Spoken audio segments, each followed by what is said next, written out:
It doesn't begin with anger. It begins with absence. Not the loud kind, the quiet one. The kind that lingers in empty chairs, unanswered questions, and birthdays where no one says your name out loud. You don't realize what's missing at first. You just know something is off. There's no voice to say, "You're doing fine." No steady hand to anchor you when life starts spinning. So you teach yourself how to be your own anchor, but the rope cuts deep. And that's how the story begins, not with rebellion, but with replacement. A child trying to fill the space a father left behind. Act 1. The invisible lesson. When a father is absent, whether through abandonment, death, distance, or silence, the child learns something profound too early. I am on my own. Psychologists call this attachment disruption, but it feels more like an emotional orphaning. You learn to measure your worth not by who you are, but by how well you can function without needing anyone. You become the self-reliant child, the one who never asks for help, the one who translates pain into productivity. You grow up believing that strength means not feeling. But what they don't tell you is that independence can be another name for fear. Fear of disappointment, fear of needing what isn't there, fear of being too much or not enough. You see, a father doesn't just teach protection, he teaches reflection. Without him, you learn to see yourself through fragments, through what others think, what others need, what others abandon.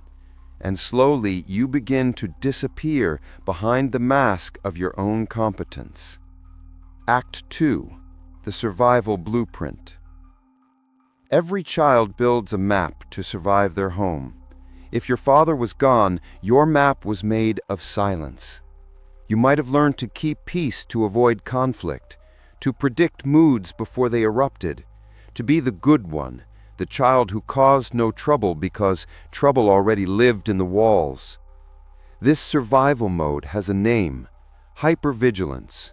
You read every tone, every glance, every pause because you had to. Love to you became conditional, something you earn, not something you receive. You internalize a dangerous lesson that affection is scarce and presence is temporary. So you cling to people who give you crumbs of validation and call it a feast. Or worse, you push love away before it can leave you first. Because to be left again would confirm what you've always feared, that you were never enough to make someone stay. Act 3. The echoes in adulthood. Time doesn't erase fatherlessness. It just disguises it. You grow older, but the patterns mature with you. You become the partner who doesn't trust softness, the friend who listens but never opens up.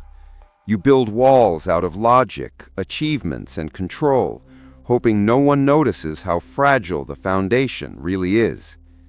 You may call it ambition, others may call it drive, but deep down it's not hunger, it's hunger for something you were never fed. A father's absence teaches you how to perform wholeness while feeling hollow. It's a psychological paradox.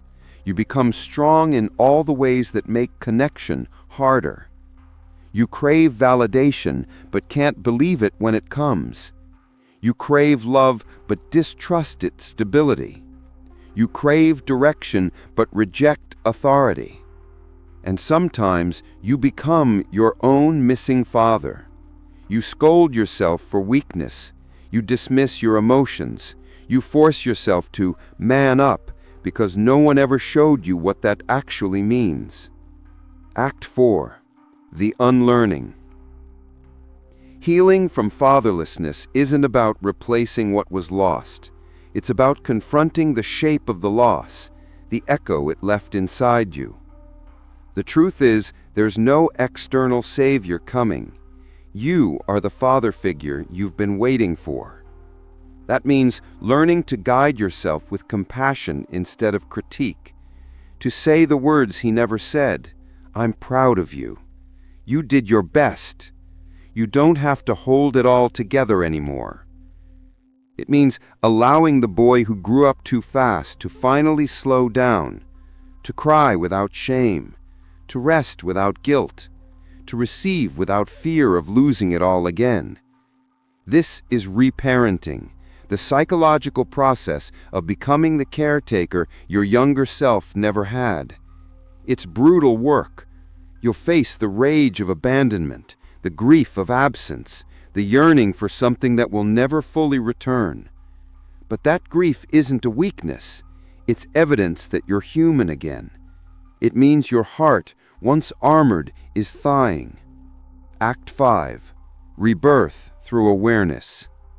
At some point in the journey, something shifts.